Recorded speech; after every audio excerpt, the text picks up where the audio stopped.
नमस्कार साथियों, स्वागत है आपका आज के क्लासेस में। और आज हम जो डिस्कस करेंगे वो है हमारा एचएससी का सिलेबस प्लस में कुछ इम्पोर्टेंट बुक्स।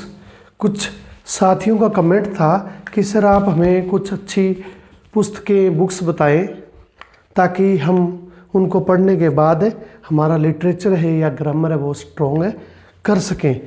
तो साथियों आपको मैं बता दूं कि 1000 miles of journey starts from a single step, यानी कि जो यात्रा है, जो हज़ारों मील की यात्रा है, वो भी हमारे पहले कदम से शुरू होती है।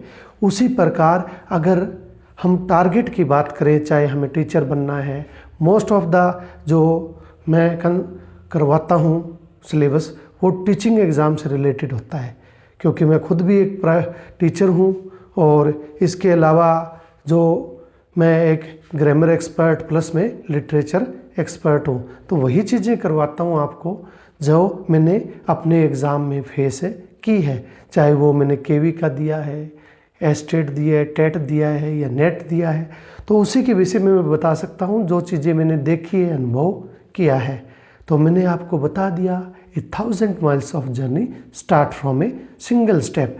अगर हमारी जो टारगेट है कितना भी बड़ा हो, उसमें हमें पहला कदम लेना ही होता है। अगर हमने एक बार स्टार्ट कर दिया तो आज नहीं तो कल हमारा टारगेट है वो पूरा ज़रूर होगा, अगर हम लगातार क्या करते हैं, मेहनत करते हैं। तो सबसे पहले तो मैं आपको लेटेस्ट जानकारी दे दूं कि एचएससी टीजीटी इंग्लिश का एग्ज़ाम भरा जा रहा है।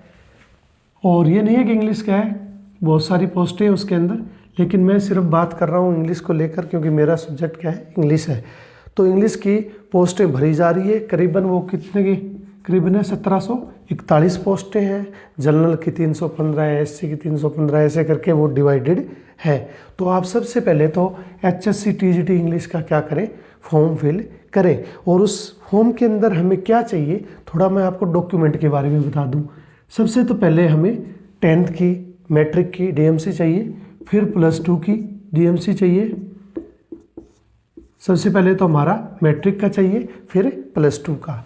उसके बाद हमारी तीसरे लेवल पे बीए की डीएमसी चाहिए, और बीए की डीएमसी 3 सालों की होनी चाहिए, चाहे आपका वो सेमेस्टर सिस्टम है, चाहे आपका एनुअल सिस्टम है। आपके पास तीनों की तीनों डीएमसीयाँ, तीनों की तीनों ईयर की क्या होनी चाहिए, सर्टिफिकेट होने चाहिए। क्योंकि इसकी आपको क्या बनानी है, एक पीडीएफ बनानी है और उसको अपलोड करना पड़ेगा। ठीक है साथियों। उसके बाद आप देखिए हमारे क्या आ जाता है, एस्टेट का सर्टिफिकेट आ जाता है। जो एस्टेट का सर्टिफिकेट है वो हमारा आ जाएगा, तो वो हमें अपलोड करना है। और लास्ट में अगर आपने एमए की है, इंग्लिश में आप एमए हो, तो वो दोनों की दोनों डीएमसीयाँ भी हमें पीडीएफ बना के उसकी अपलोड करनी पड़ेंगी। तो ये डॉक्यूमेंट चाहिए। प्लस में PPP यानी कि फैमिली आईडी जो हमारी बनी हुई है उसकी भी फ़ोटोकॉपी हमें ज़रूरत पड़ेगी। ये सब डीएमसीयाँ, ये डॉक्यूमेंट आपको एचएससी की साइट पे या तो आप खुद अपलोड कर दें या किसी भी साइबर कैफ़े जाए, सीएससी सेंटर जाए और उनसे बोलें कि ये डॉक्यूमेंट है वो फॉर्म में भर दें। तो ये सब डॉक्यूमेंट आपको साथ लेकर जाने। आधार कार्ड तो आपका होना ही चाहिए साथ में। आधार कार्ड से तो आपका क्या होगा, रजिस्ट्रेशन होगा। तो आधार कार्ड लेके जाना है आपको, जिससे आपका क्या हो जाएगा, रजिस्ट्रेशन हो जाएगा एचएससी की साइट पे। फिर ये डॉक्यूमेंट है आपके, ये क्या हो जाएंगे, अपलोड हो जाएंगे। एस्टेट का सर्टिफिकेट भी होना चाहिए, 60% से आपको पता ही है ये तो। प्लस में एमए होनी चाहिए है, तो यदि एमए हो, आप मास्टर हो, तो ये आप सर्टिफिकेट एक्स्ट्रा उसमें ऐड कर सकते हो। प्लस में PPP आपकी फैमिली आईडी आपके पास है, होनी चाहिए। इसके बाद आप फॉर्म फिल कर सकते हो। देखो साथियों, कुछ बच्चों का फॉर्म है वो भरा नहीं जा रहा। लास्ट में जब ये सब डॉक्यूमेंट है वो फिल कर देते हैं तो लास्ट में एरर आ जाता है, you are not eligible for this post.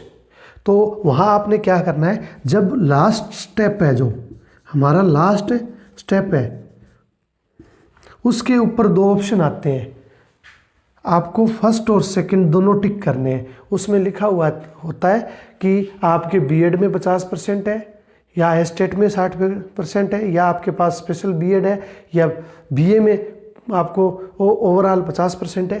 तो आपको यस करना है। जैसे ही आप इनको यस करोगे आपकी फ़ीस है वो कट जाएगी, आपका फॉर्म भरा जाएगा। यहाँ आके लास्ट में फॉर्म ज़्यादातर प्रॉब्लम आ रही है, क्योंकि ये ऑप्शन यस नहीं करोगे तो वो बार बार दिखाता रहेगा कि you are not eligible for this post. तो इस प्रकार आप फॉर्म ये भर सकते हो।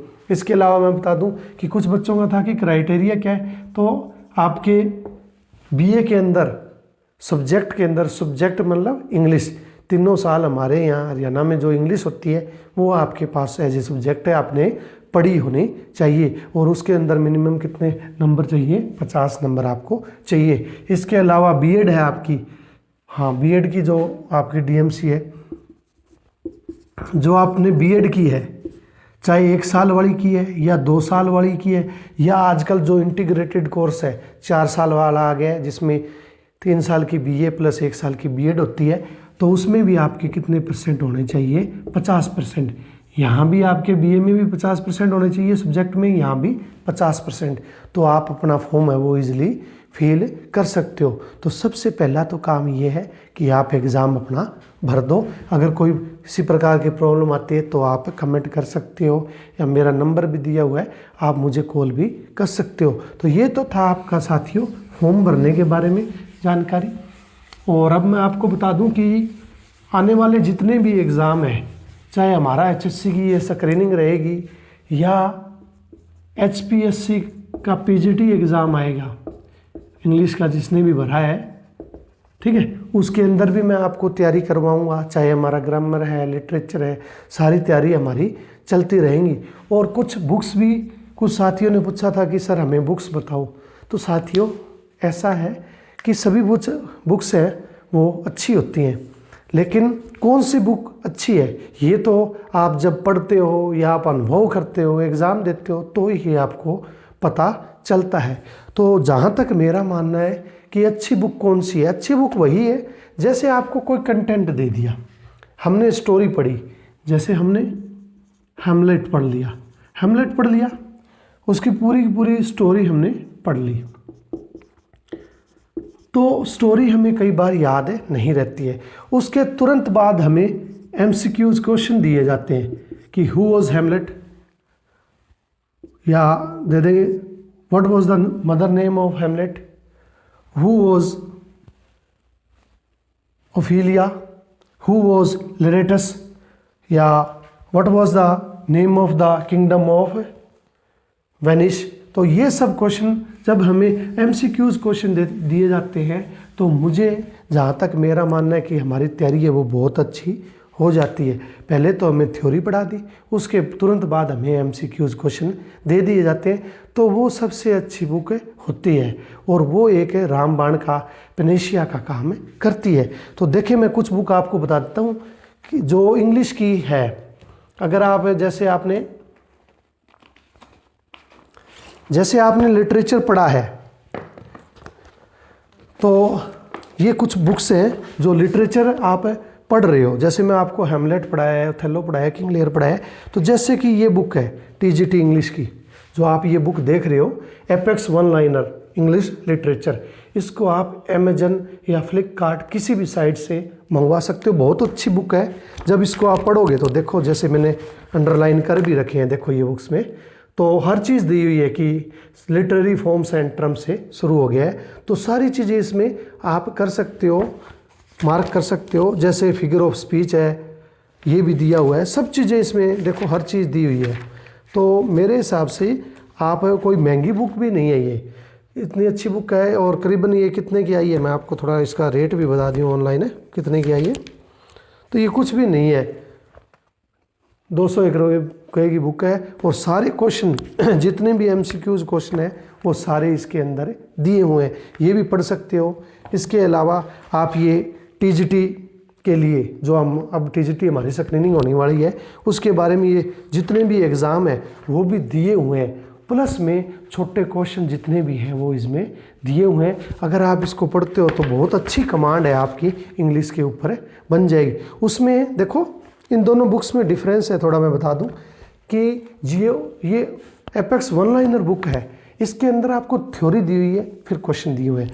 ये है जो टीजीटी इंग्लिश वाली, इसके अंदर आपको सिर्फ क्या दिए हुए हैं, क्वेश्चन दिए हुए हैं। जितने भी हमारे एग्ज़ाम हुए हैं चाहे यूपी की, वैसे तो ये यूपी की पुस्तकें हैं, शिल्पी पब्लिकेशन और प्रयागराज यानी कि यूपी की किताबें हैं, बहुत अच्छी पुस्तकें हैं क्योंकि इसमें नेट लिटरेचर सारे जितने भी आज तक के एग्ज़ाम हुए हैं सब दिए हुए हैं।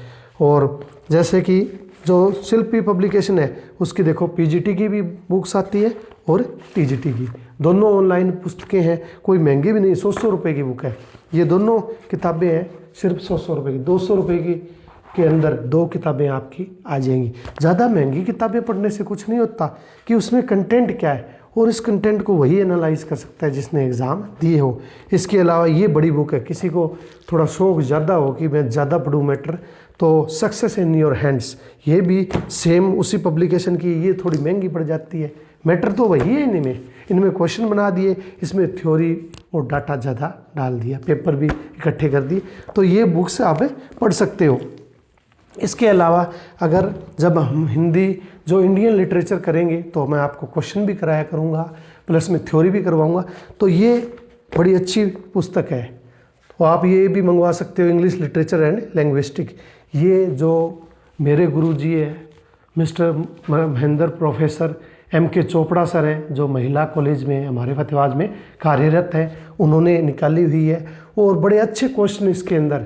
वो खुद भी PhD नेट होल्डर है और बड़ा लंबा अनुभव है। आप सोच सकते हैं कि जिस व्यक्ति ने मुझे पढ़ाया है तो वो कितना अनुभवी इंसान होगा। और उनकी ये पुस्तक है, बड़ी अच्छी पुस्तक है, कोई महंगी भी नहीं है, करीबन 400-450 की पुस्तक है। इसके अंदर जितने भी इंडियन राइटर हैं, देखो इंडियन राइटर की पुस्तक बड़ी मुश्किल से मिलती है, तो जितने भी इंडियन राइटर हैं वो सारे इसके अंदर दिए हुए हैं। और आप जब इसको पुस्तक को पढ़ोगे तो बड़ा अच्छा लगेगा कि जितने सारे क्वेश्चन इसके अंदर है। इसके अलावा आप कोई भी पुस्तक बुरी नहीं होती, मैं तो अपने अनुभव पे बता रहा हूँ। या आप इमरलैंड भी ले सकते हो, ये पुस्तक भी बहुत अच्छी है। इसके अलावा आपको ग्रामर की बता दें थोड़ी,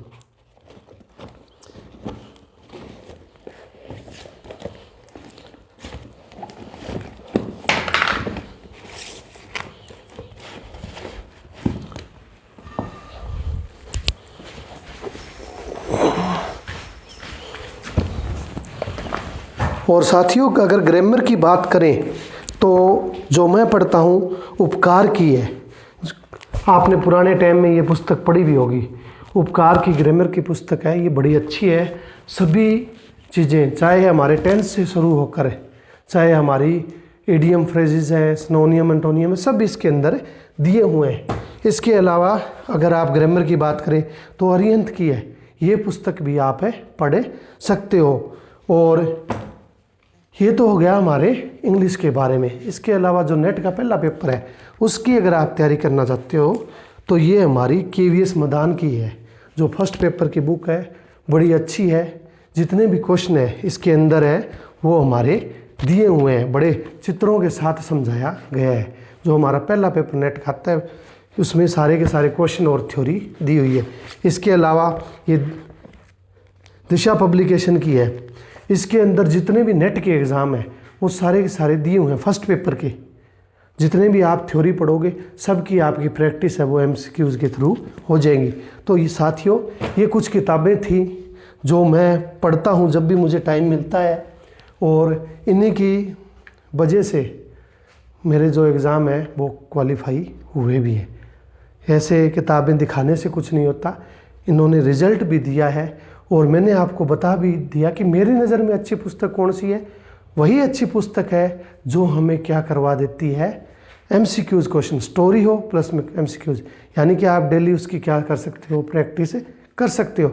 हर चीज़ को थ्योरी से याद नहीं रखा जा सकता, लेकिन जब हम उसके क्वेश्चन बार बार करते हैं तो वो हमारी लॉन्ग टर्म मेमोरी में क्या हो जाते हैं, फिक्स हो जाते हैं। इसी प्रकार जो साइकोलॉजी है उसी को भी इसी तरह हमें करनी चाहिए। सबसे पहले चाहे ब्रून फेनर की है या हमारी जो क्लासिकल कंडीशनिंग थ्योरी है, थ्योरी कर ली, उसके बाद क्वेश्चन की जो सेट है हमने लगा लिया, तो आपका रिजल्ट बहुत अच्छा हो जाता है, आपकी कमांड अच्छी हो जाती है। तो ये सब था पुस्तकों के बारे में। अब देखो मैं आपको क्या कराऊंगा। सबसे पहले हम चलते हैं लिटरेचर के बारे में। तो लिटरेचर के अंदर मैंने आपको बता दिया कि इतना सक्षम, इतना कैपेबल, इतना अच्छा बना दूंगा कि लिटरेचर में जो भी क्वेश्चन आएंगे आप उनको कर पाओगे। बेसिक से लेकर नेट लेवल तक है आपको सारे क्वेश्चन आते होंगे। आपको मैटर भी दूंगा, क्वेश्चन भी कराऊंगा, सब चीज़ें करवाऊंगा। तो 450 से लेकर 1945 तक जो हमारा सेकेंड वर्ल्ड वार हुआ था, 1939 में जो सेकेंड वर्ल्ड वार हुआ था, उस तक 1945 तक मॉडर्न एज तक सारा जितना भी लिटरेचर है वो मैं आपको करवाऊंगा। और इसके अंदर जो हमारा ब्रिटिश राइटर है वो भी हम करेंगे। ब्रिटिश राइटर में जैसे हमने विलियम शेक्सपियर कर लिया है, जेफरी चौसर भी मैं करवाऊंगा, विलियम लैंगलैंड भी कराऊंगा, ठीक है, टी.एस. एलियट भी हम करेंगे। उसके बाद हम करेंगे अमेरिकन राइटर, वर्जीनिया वुल्फ हो गए, या हमारा रॉबर्ट फ्रस्ट हो गया, वोल्ट विटमैन हो गए, या नेथेलियल हॉथरॉन हो गए। ये सब हम अमेरिकन राइटर के अंदर करेंगे। प्लस उसके बाद हम क्या करेंगे, हमारे इंडियन राइटर जैसे हमारे के R.K. नारायण हो गए, मुल्क राज आनंद हो गया, निज़ाम इज़ेकल हो गया, पैब्लो नेरुदा हो गया, तोरू दत्त हो गए। ये सब हम इंडियन राइटर के अंदर करेंगे, अमेरिकन राइटर के और ब्रिटिश राइटर के अंदर हम ये करेंगे। ये सब हम लिटरेचर में करेंगे। अगर आपका लिटरेचर अच्छा हो जाएगा तो आपका चाहे KV का एग्ज़ाम हो, NVS का हो, DSSB का हो, या HSC की हरियाणा का एग्ज़ाम हो, और मोर एवर सबसे हाईएस्ट जो एग्ज़ाम है नेट का, आप उसे भी क्रैक कर पाएंगे। देखो मैंने पहले ही बता दिया है, 1000 miles of journey start from a single step. हज़ारों कदम की यात्रा है या बड़े टारगेट की है, शुरुआत हमेशा पहले कदम से होती है। अगर आपका बेसिक क्लियर होगा तो उसके ऊपर आप अपना कुछ भी करोगे तो आपको इजीली सब चीज़ें समझ में आ जाएगी, आप कुछ भी कर सकते हो। ये हम करेंगे लिटरेचर के अंदर। फिर हम चलते हैं ग्रामर के अंदर। तो मैंने आपको बता दिया है कि ग्रामर में भी वो कराऊंगा जो हर एग्ज़ाम में फिक्स बैठती है। जैसे कि हम सबसे पहले टेंस करेंगे। वैसे तो 4-5 क्लासें हैं, वो मैंने करीबन 10 से 15 के बीच में लिटरेचर की क्लासें दी है और 4-5 क्लासें ग्रामर की दी है। तो मैंने थोड़ा टॉपिक है वो कॉम्प्लेक्स आपको करवा दिया, क्योंकि कुछ साथियों की डिमांड थी सिंथेसिस कराओ, जिरन कराओ, तो मैंने करवा दिया। अदरवाइज़ मैं सबसे पहले टेंस से शुरू करता। टेंस के अंदर जो हमारे एरर पोर्शन आता है वो या तो वर्ब एग्रीमेंट का आता है, वर्ब एग्रीमेंट का हम करेंगे, ठीक है। फिर प्रेपोजिशनल एरर आता है, या हम जैसे KVS के अंदर आया था कि 3 हमें कोई भी सेंटेंस दे दिए जाते हैं और हमसे पूछा जाता है वो रीअरेंज करो, यानी कि सही रूप में लिखो, लगभग वो टेंस के एरर में आ जाता है, जिसको हम स्पॉटिंग एरर भी बोलते हैं। उसके बाद हम करेंगे वॉइस, जो हर ग्रामरियन का, हर एग्जामिनर का एक है फेवरेट टॉपिक है। वॉइस के अंदर पैसिव एक्टिव वॉइस, हम जितने भी रूल होते हैं वो मोस्ट इम्पोर्टेंट रूल आपको कराऊंगा जो लगभग एग्ज़ाम में आते हैं। उसके बाद हमारी आ जाती है नरेशन, और नरेशन भी आपको जितने भी नरेशन के रूल हैं वो सब मैं आपको इसके अंदर कराऊंगा। उसके बाद figure of speech, figure of speech पिछला जो प्ले करवाया है उसमें भी मैंने जैसे क्याजमस था, हाइपरबली थी, सिमली थी, ये सब फिगर ऑफ स्पीच के बारे में मैंने थोड़ा थोड़ा आपको इंटीमेशन दे दिया था। तो इंटीमेशन इसीलिए दिया जाता है कि आगे आप जब इन चीज़ों को पढ़ोगे तो आपको पहले ही नॉलेज होगा कि हाँ फिगर ऑफ स्पीच का मतलब क्या है, जितने भी अलंकार हैं हम सब करेंगे। ये सब आ जाता है हमारा ग्रामर के अंदर। और सबसे इम्पोर्टेंट टॉपिक है जो हमारे क्लोजेज होते हैं, क्लोज है वो आपको मैं करवाऊँगा, चाहे एडजेक्टिव क्लोज है, चाहे एडवर्ब क्लोज है, या नाउन क्लोज है, जो मोस्ट इम्पोर्टेंट होते हैं और हर एग्ज़ाम में आते हैं। तो ये सब चीज़ें आपको मैं ज़रूर करवाऊँगा। और वीडियो आपको जैसे ही मैं वीडियो बनाता हूँ डाल देता हूँ। 1-2 दिन से तो चलो मुझे टाइम नहीं मिला, और जैसे ही टाइम मिलेगा तो ये सब हम डिस्कस कर लेंगे। तो साथियों, आज ये था हमारा छोटा सा डिस्कशन था, जिसमें मैंने आपको कुछ किताबें शिल्पी पब्लिकेशन की मैंने आपको बता दी। जो शिल्पी पब्लिकेशन है उसके बारे में मैंने आपको बता दिया कि टीजीटी पीजीटी के जितने भी पेपर हैं या थ्योरी है वो दोनों पुस्तकों में एपेक्स टू वन लाइनर में दी हुई है, क्वेश्चन आंसर भी दिए हैं। उसके अलावा मैंने इमरलैंड के भी बताया, the success in your hand बताया, the success in your hand पुस्तक के बारे में भी आपको बता दिया। ये कुछ किताबें हैं जो बड़ी फेमस है और उनका जो कंटेंट है बहुत ही अच्छा है। अगर आप पढ़ना शुरू करते हो तो ये कुछ पुस्तकें यहाँ पे ले सकते हो। बाकी ऐसा नहीं है कि पुस्तकों से ही पढ़ा जाता है, आप नोट्स भी बना सकते हो। जितना कुछ मैं आपको करवाता हूँ, अगर आप नोट्स बनाते हो तो उसमें से भी आप उन टॉपिक को कवर कर जाओगे। तो साथियों, आज के लिए इतना ही था। टिल देन टेक केयर, मिलते हैं अगली क्लास में।